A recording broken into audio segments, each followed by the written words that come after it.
Hey, just wait. I'm just talking about the two different things, but we use in the same way. আমরা সবসময় কিন্তু এই দুটোর ভুল ইউজ করে থাকি। আচ্ছা, কোন দুটো জিনিস যেটা আমি আজকে তোমাদের বলছি? ফার্স্ট, নিড আর নিড টু।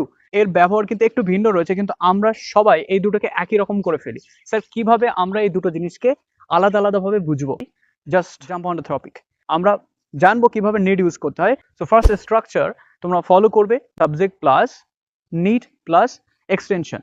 এই এক্সটেনশনের মধ্যে যে কোনো পার্ট বসতে পারে, এবং নাউন বসতে পারে, প্রোনাউন বসতে পারে, এবং নাউন ফ্রেজ বসতে পারে। তো এক্ষেত্রে আমরা কি করতে পারি? Just follow the example. I need you, I need a book, I need a pencil, okay, I need that girl, I need that boy. এরকম ধরনের সেন্টেন্সগুলো কিন্তু আমরা অহরহ শুধু নিড ব্যবহার করে করতে পারি।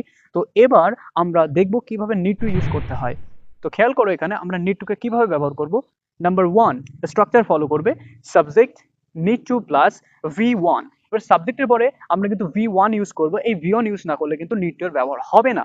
ওকে, এবং কোনো কিছু করা দরকার বা প্রয়োজন যদি বোঝায়, সেক্ষেত্রে কিন্তু আমরা নিড টু এর ফর্মুলা ইউজ করতে পারি। সো দেখো, I need to do the work, I need to sleep at night, I need to play cricket, I need to water my books.